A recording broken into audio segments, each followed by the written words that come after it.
We're joined here at Post 9 this morning by Wells Fargo Chairman and co-head of Global Internet Investment Banking, Bob Peck. Bob, welcome. It's good to have you. Thanks. I don't know how much you want to address that breaking news, but certainly the overall environment feels like it's shifting some. Yeah. Maybe you can talk about how. Yeah. Thanks for having me. And hitting on Section 230, obviously a big ruling there, very important.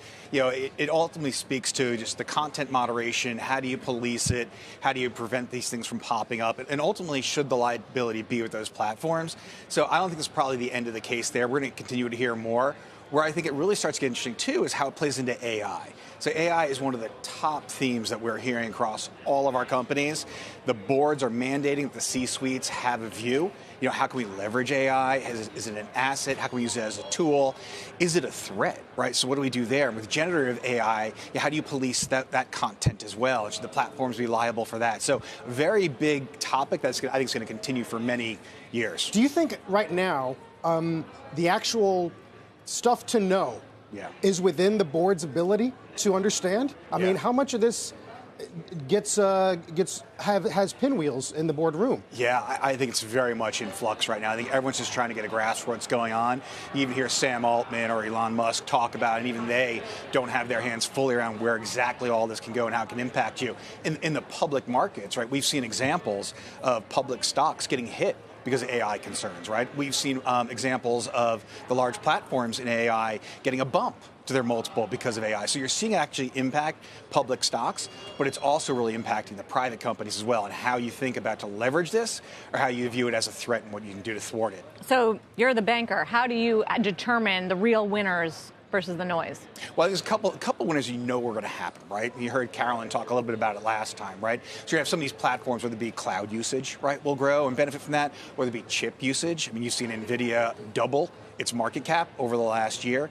You've seen Facebook double over the last year. Google and Microsoft, obviously, with their cloud platforms, and Amazon with their cloud platforms. So you'll see some platforms that will benefit from this stuff. But I think right now, at this point, the actual impacts to each individual company is still very much being figured out. Well, it's hard to know. So the NVIDIA boost, as you mentioned, is it priced in with high expectations, or is this just the beginning? Yeah, unclear, right? I think right now, PwC has estimated there's a $17 trillion TAM around AI, impact to GDP, impact to companies, and that's by 2030, right? So you're talking about something that is starting out nascent right now at zero, basically, right? Going to 17 trillion in just 6-7 years. So really hard to get your arms around all that right now, and I think it's very much like when the Web 1.0 first came out. What's the impact of distribution? What's the impact of media? How do you think about these things going forward? There's a big discussion as to whether or not it favors incumbency, right? Yeah. Whether Goliaths win. Some of the giants are calling for regulation. Yeah. The smaller guys say, why are you pulling up the ladder? Yeah. Is this different in that aspect than, say, mobile or just general tech innovation? The Goliaths are in a good position. What I think is really interesting, though, if you look at VC funding over the last 6 quarters or so, you're seeing preponderance of seed really start to bloom and blossom. So while VC in general has been pressured, and you've seen more down rounds, you've seen lower valuations in the B through F sort of range. If you look at the seeds are actually up 40% as far as valuation. And when you look at those seeds and what it's comprised of, a good third of it is related to AI. Now, you also couple this with what happened back in 2007, 2008. You had the economic turmoil then. That's when you saw the birth of these new platforms like Airbnb, like Uber, right? And if you think forward to today, now, with all these layoffs of very smart engineers across Amazon, Google, pick your platform, right?